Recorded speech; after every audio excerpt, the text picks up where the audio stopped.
جس کے اسٹوڈنٹس نکل کر دنیا کی بڑی بڑی کمپنیوں کے صدور بنتے ہیں، ہمارے پاس کیا ہے اس کے مقابلے میں؟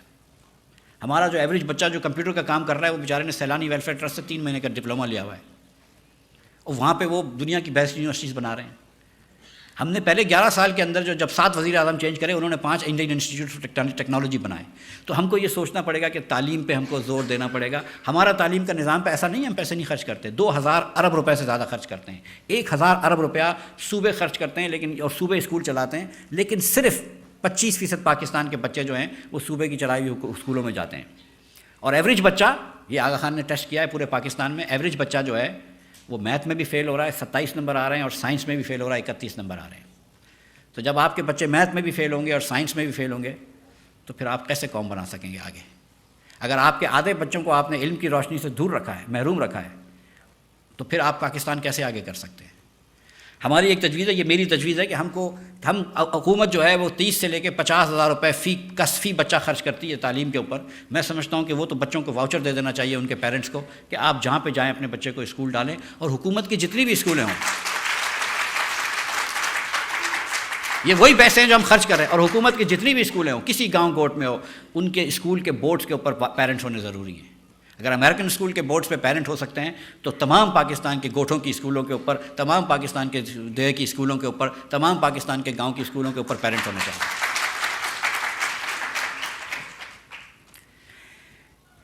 جب آپ پاپولیشن کنٹرول کیسے کریں گے اور تعلیم جب دیں گے، تو ایک چیز آپ کو ذہن میں رکھنی پڑے گی کہ ہم کو جینڈر انکلوسیوٹی کی بہت ضرورت ہے۔ اگر ہم 50% پاکستان کی پاپولیشن کو، ہماری بہنوں کو اگنور کر دیں گے، ان کو ترقی کے اندر حصہ نہیں بننے دیں گے، تو کبھی بھی آگے نہیں بڑھیں گے۔ میں آپ کو یقین دلا رہا ہوں، آج بنگلہ دیش کے اندر جو ایکسپورٹ ہوتا ہے، تو بنگلہ دیش میں کیوں ایکسپورٹ زیادہ ہو رہا ہے؟ پاپولیشن کنٹرول کیوں ہو رہی ہے؟ خواتین کو تعلیم دی ہے، خواتین کو جہاں جہاں تعلیم دی ہے وہاں پہ خود بخود پاپولیشن بھی کم ہو جاتی ہے، اور خواتین گھر کے باہر کام کر رہی ہیں، ان کی گارمنٹ فیکٹریاں جو ہیں وہ خواتین آباد کرتی ہیں، اور جس کی سر پہ، جس کے کندھے پہ کھڑے ہو کے آج بنگلہ دیش ایکسپورٹ کر رہا ہے۔ ہم اگر اپنی 50% بہنوں کو، آبادی کو، ہماری بہنوں کو اگنور کر دیں گے تو ہم آگے نہیں بڑھیں گے۔ ہر جگہ ہم کو یہ سوچنا ہے کہ اس ہر پالیسی کا کہ خواتین کے اوپر اس کا کیا اثر آئے گا، ہم خواتین کو کیسے قومی دھارے میں مزید لا سکتے ہیں، معاشی دھارے میں مزید لا سکتے ہیں، ان کو کیسے امپاور کر سکتے ہیں۔ اگر ہم یہ نہیں کریں گے تو ہم پھر 50% پاپولیشن کو پیچھے رکھیں گے، تو آپ 50% سے آپ کی سپیڈ سلو ہو جائے گی۔ تو یہ بات بہت ضروری ہے کہ جینڈر انکلوسیو گروتھ ہونی چاہیے ہماری۔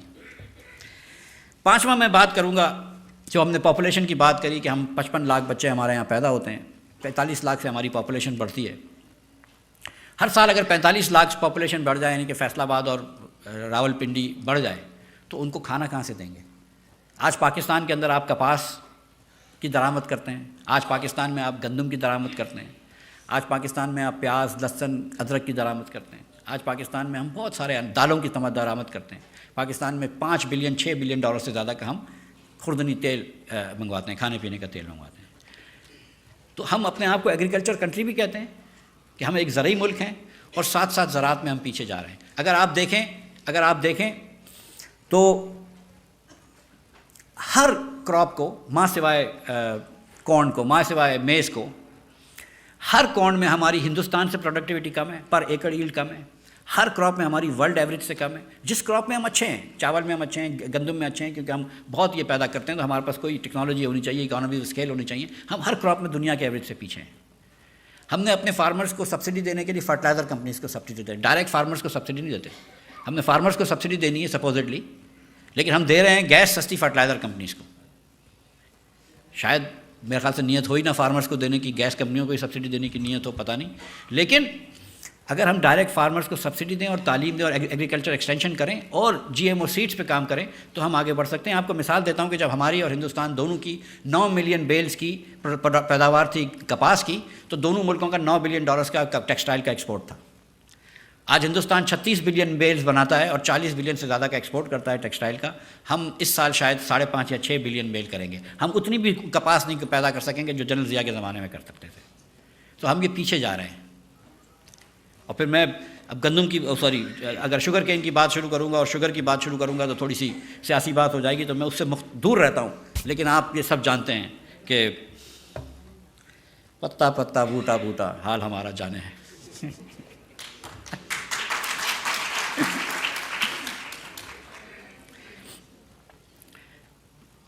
پاکستان 1998 میں 99 میں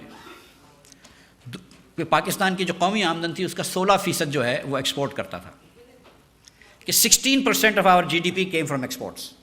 16% ہماری جو آمدن تھی وہ برآمدات سے آتی تھی، ایکسپورٹ سے آتی تھی.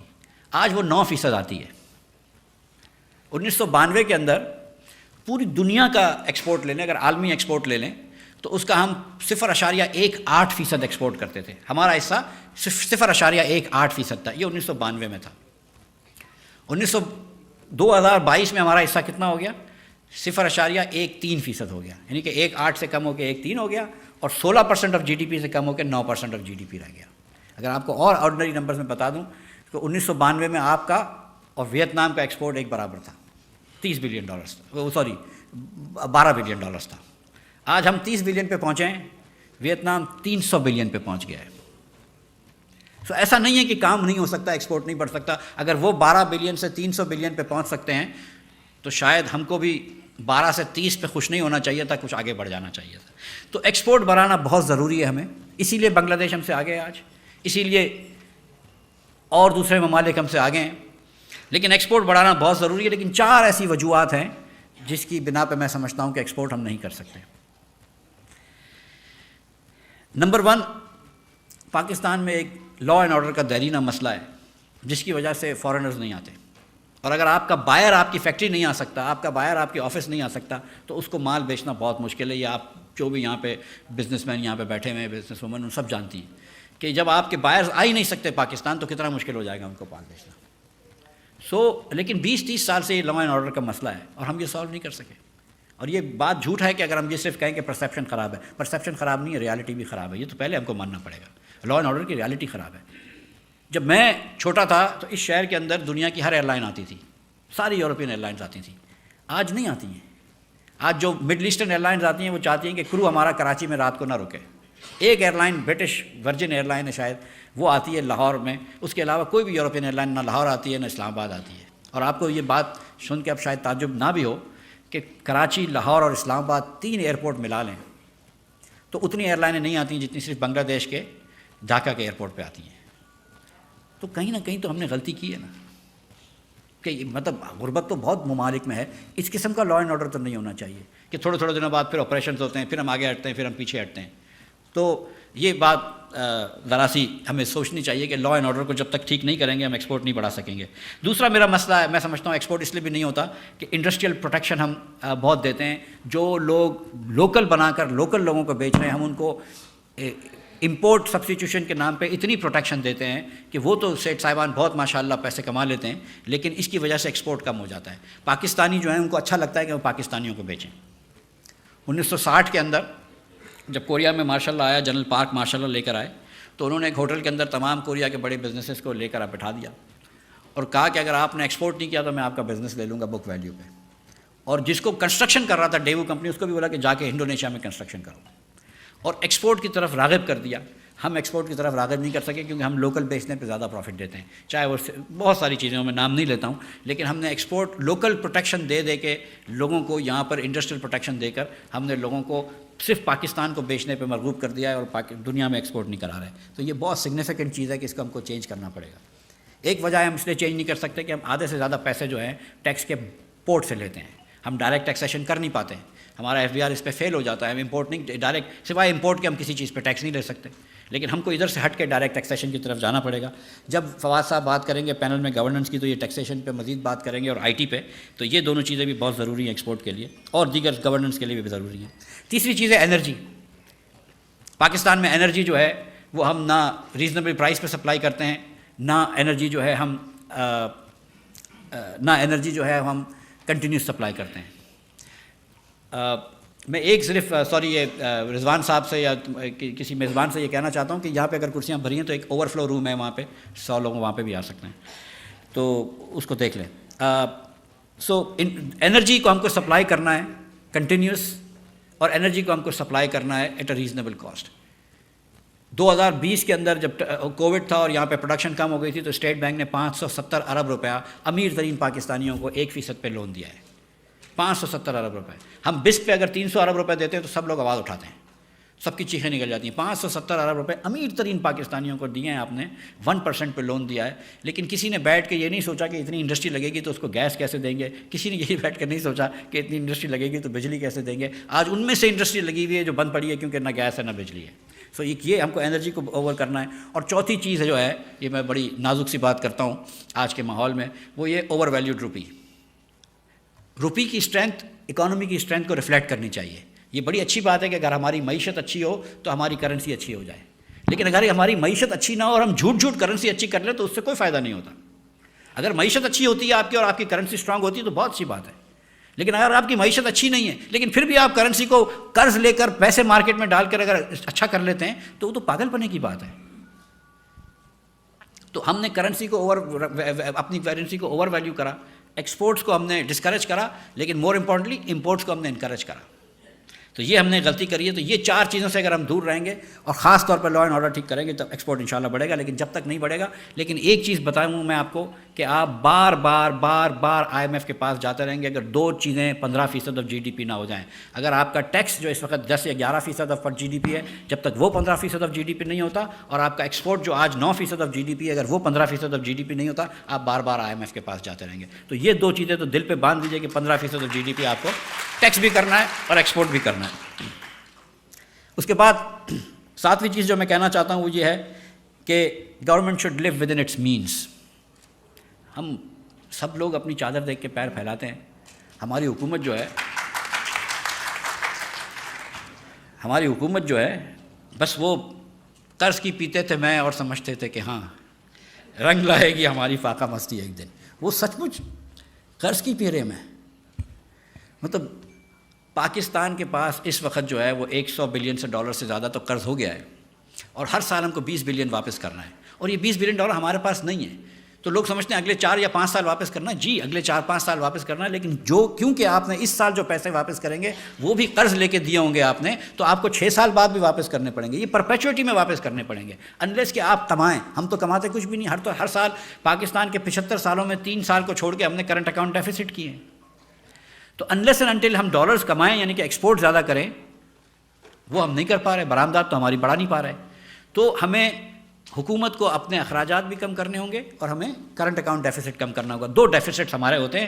ایک جو پہلا ڈیفیسٹ ہے فسکل ڈیفیسٹ, جس کے لیے میں کہتا ہوں, اور تھوڑی سی لوگ کنٹروورسی کرتے ہیں لیکن میں بات پھر کروں گا, یہ کہ NFC ایوارڈ کو بھی ہم کو ایک مرتبہ پھر دیکھنا پڑے گا. ہم 60% پیسے صوبوں کو دے دیتے ہیں, ایکچولی 62 دیتے ہیں, لیکن 57.5% پیسے ہم ڈائریکٹ صوبوں کو دے رہے ہوتے ہیں.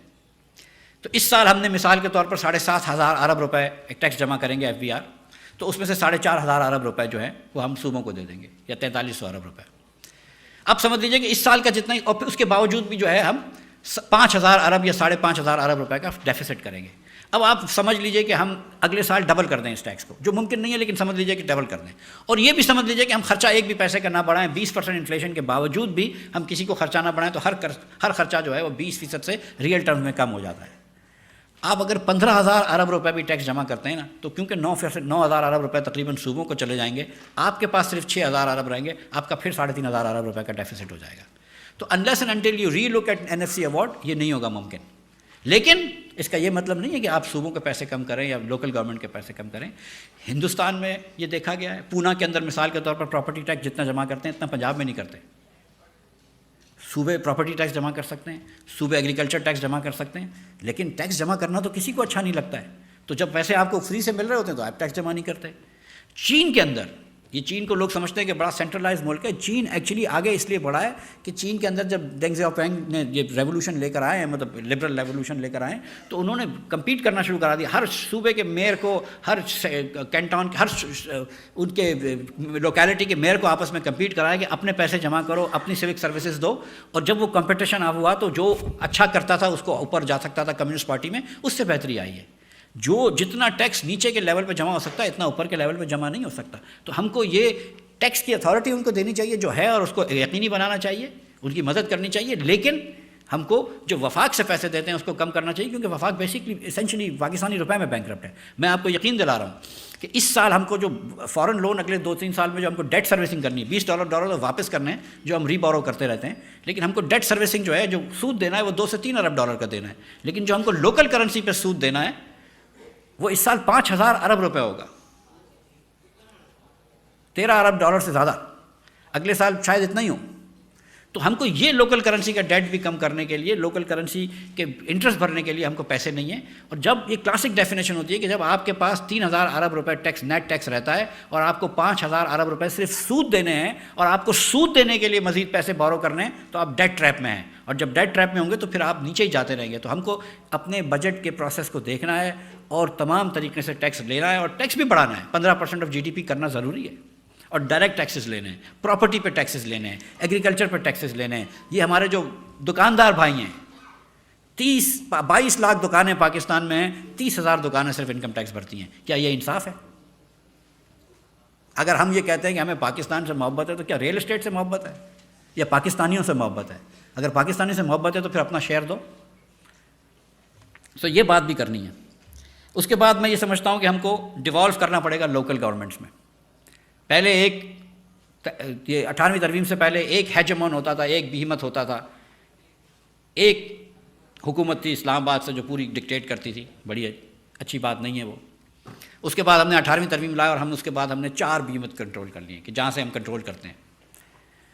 تو لاہور سے بیٹھے بیٹھے آپ اٹک سے لے کے رحیم یار خان چلاتے ہیں، کراچی میں بیٹھے بیٹھے آپ کراچی سے لے کر گوٹکی تک چلاتے ہیں، کوئٹہ میں بیٹھے بیٹھے اتنا بڑا بلوچستان چلاتے ہیں۔ ہم کو ڈیوالو کرنا چاہیے power to the local level, کہ اسکولیں جو ہیں وہ ڈویژنس چلا رہے ہوں یا ڈسٹرکٹس چلا رہے ہوں، ہیلتھ جو ہے وہ ڈویژنس چلا رہے ہوں، ان کو پیسے دیں اور وہ کمپیٹ کریں گے آپس میں۔ تو مجھے سمجھ آئے گی کہ اگر مجھے فیکٹری لگانی ہے تو میں ملیٹ ڈسٹرکٹ میں بھی لگا سکتا ہوں اور ڈسٹرکٹ ویسٹ میں بھی لگا سکتا ہوں۔ دیکھتا ہوں کہ کس کی سڑکیں اچھی ہیں، دیکھتا ہوں کہ کس کے ٹیکسز کم ہیں۔ اس کو وہ کہتے ہیں امریکہ میں ایک چارلس ٹیبو کی ایک تھیوری تھی کہ people vote with their feet. Competition چل گیا۔ حکومت پاکستان کی کیوں ایفیشینٹ نہیں ہے کہ مناپلیز کہیں ایفیشینٹ نہیں ہوتی، جہاں پہ بھی مناپلی ہوگی وہ ایفیشینٹ نہیں ہوگی۔ تو جب مناپلی کو آپ نے توڑنا ہے تو کمپٹیشن کروانا ہے۔ یہ پرائیویٹ سیکٹر کی کمپنی بھی ہو تو اس کے اندر کمپٹیشن کرانا ہوتا ہے، تو آپ نے یہ کمپٹیشن کرانا ہے، اور یہ کمپٹیشن بیسٹ اسی لیے ہوتا ہے جب آپ ڈسٹرکٹ کو امپاور کر دیں۔ تو ایک ڈیولوشن بہت ضروری ہے۔ اس کے بعد یہ مجھے شفاعت بھائی کہہ رہے ہیں کہ اب میں جلدی ختم کروں، تو 2 اور چیزیں ہیں، میں جلدی بات کرتا ہوں۔ ایک پرائیویٹائزیشن کی بات کرنی بہت ضروری ہے، یہ نواں پلر ہے میرا، اور اب تک تو میں یہ آرڈر میں دے رہا ہوں، 9 کے بعد یہ ضروری نہیں ہے کہ آرڈر میں دوں گا، کہ نواں پلر یہ ہے جو اس سال مثال کے طور پر ہمارے ملک میں 5 ایئر لائنیں ہیں، 4 ایئر لائنیں شاید نفع کریں گی، اگر نفع کریں گی تو ہم کو 30% ٹیکس دے دیں گی، 2-3-4 ارب روپے فی ایئر لائن نفع کرتی ہوگی، شاید 8-9 ارب روپے ایک آدھ ایئر لائن نفع کر لے، ہم کو اس میں سے 7-8 ارب روپے پاکستانی قوم کو ٹیکس مل جائے گا، جو ملنا بھی چاہیے۔ لیکن ایک ایئر لائن ہے PIA، جس کی نہ سروس ان سے اچھی ہے، نہ کھانا ان سے اچھا ہے، نہ ٹائمنگ ان سے اچھا ہے، نہ فیئر اس سے سستا ہے، مگر وہ 90 ارب روپے کا اس سال نقصان کرے گی۔ 90 ارب روپے کا۔ آپ تالیوں پہ میں تھوڑا کنفیوز ہو گیا ہوں۔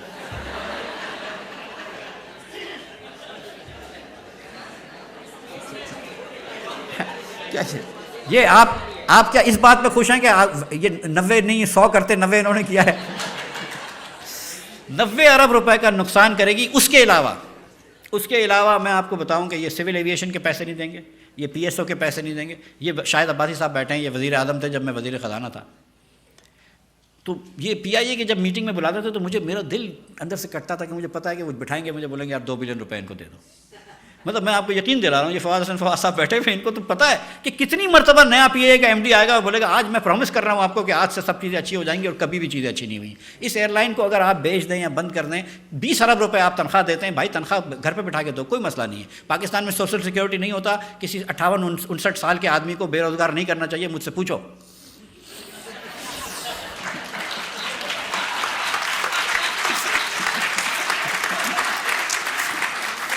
تو میں بے روزگاری کے حق میں نہیں ہوں، لیکن 90 ارب روپے کا نقصان کر رہی ہے PIA، ریلوے اس سے زیادہ نقصان کر رہی ہے، یہ ڈسٹریبیوشن کمپنیاں ہیں بجلی کی، یہ ساری نقصان کر رہی ہیں۔ انور سمرو صاحب بیٹھے ہوئے ہیں، حیدرآباد الیکٹرک کمپنی کے یہ ڈائریکٹر ہیں، ان کو بھی پتہ ہے کہ کس قسم کی لائن لاسز ہوتے ہیں، کس قسم کے عملے ملے ہوئے ہوتے ہیں۔ UFG unaccounted for gas, Sindh کے اندر جو ہے یہ جو SSGC ہے، سدرن گیس، وہ 20% ان اکاؤنٹڈ فار گیس ہے۔ اگر کسی کے پیسے لگے ہوں میں یقین دلا رہا ہوں کہ وہ گیس ڈھونڈ لے گا، اکاؤنٹ کر لے گا. ابھی ہم کو یہ بھی نہیں پتا کہ یہ ہوا میں جا رہی ہے، چوری ہو رہی ہے. تو یہ پرائیویٹائز کر دیں، اس کو کیوں حکومت میں رکھا ہے؟ حکومت کا کام سیریسلی پولیس اسٹیشن یا کورٹ چلانا ہے، حکومت کا کام پیٹرول پمپ چلانا نہیں ہے. اب دنیا آگے نکل گئی ہے، ہم کو یہ چیز سوچنی چاہیے. تو ہم کو یہ بھی کرنا ضروری ہے کہ ہم پرائیویٹائز کریں. اب شروع میں ابھی جو میں نے آپ کو دیا ہے تو میں نے ون نیشن کا کہا کہ ایک قوم ایک ساتھ ہونی چاہیے، تاکہ یہ جو اشرافیہ سے اگر لڑنا ہے تو آپ کو آپس میں ملنا پڑے گا. اور اس طرح میں نے آرڈر میں دیا ہے میرے خیال سے پاپولیشن پلاننگ، جینڈر انکلوژن. یہ والا جو ہے یہ ضروری نہیں ہے کہ 10th امپورٹنٹ لیسٹ امپورٹنٹ ہے یہ، لیکن میرا ایک 10واں پلر ہے. ہو سکتا ہے کہ کافی زیادہ امپورٹنٹ ہو. میں سمجھتا ہوں کہ ہماری اسٹیبلشمنٹ کا انگریس پالیٹکس میں بہت زیادہ ہے کہ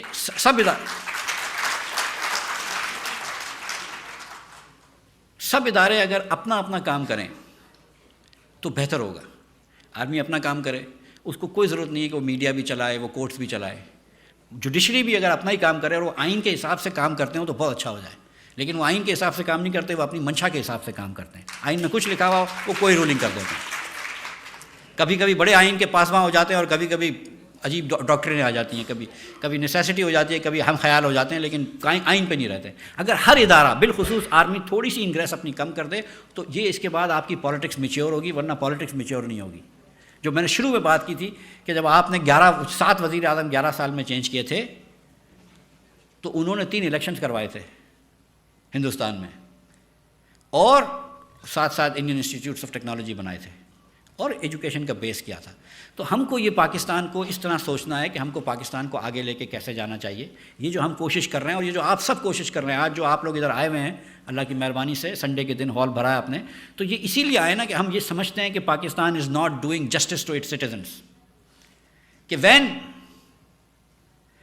یہ اسٹیٹسٹک دینا ضروری ہے آپ لوگوں کو. اور اس کے بعد آئی اینڈ کہ اگر 40% پاکستانی بچہ اسٹنٹڈ ہو، 40% بچہ اسٹنٹڈ ہو، یعنی کہ اس کی ہائٹ جو ہے وہ اس کی عمر کے مطابق نہ ہو. اور اس لیے ہائٹ اس کی کیوں نہیں بڑھ رہی ہو؟ کیونکہ اس کو خوراک نہیں مل رہی ہو. 10 میں سے 4 بچے پاکستان کے اسٹنٹڈ ہیں. اس کے علاوہ 17% بچے ویسٹڈ ہیں، جس کی ہائٹ تو برابر ہو گئی ہے لیکن اس کا وزن اس کی ہائٹ کے برابر نہیں ہے. وہ اس لیے کہ پچھلے سال میں اس کو خوراک نہیں ملی ہے. ابھی جو سندھ میں جو آیا ہے فلڈ بلوچستان میں، آپ دیکھیں گے ویسٹنگ بڑھے گی. تو یہ 57% بچے ہو گئے. اس کے علاوہ 28% بچے ایسے ہیں جن کو پورا نیوٹریشن نہیں ملتا جتنا ہونا چاہیے. 86% پاکستان کا بچہ جو ہے اس کو پورا نیوٹریشن نہیں ملتا. 86% بچہ. یہ ہم اس جگہ پہ ہم ملک کو لے کر آئے. اور آپ کو ایک ستم ظریفی کی بات بتاؤں کہ جو 14% بچوں کو ملتا ہے اس میں سے 4% بچے جو اوور ویٹ ہیں. مطلب آپ سوچیں کہ ہم کدھر اس ملک کو لے کر آ گئے ہیں. جو بچہ اسٹنٹڈ ہے وہ تو مینٹلی بھی پیچھے رہ گیا ہے. ہم کون سی اکنامک پالیسی بنا سکتے ہیں؟ ہم جتنی اچھی اکنامک پالیسی بنا لیں، ہم گورننس کی بات فواد صاحب سے کروا لیں، ہم ساری باتیں کر لیں، لیکن بچے اگر اسٹنٹڈ ہوں گے تو پھر ہم کیا کر لیں گے؟ آپ سوچیں کہ آج رات کو لاکھوں بچے جو ہیں وہ پاکستان بھر میں بھوکے سوئیں گے. So it's about time, I think, that we rethink Pakistan and change the way we think Pakistan is. Thank you very much.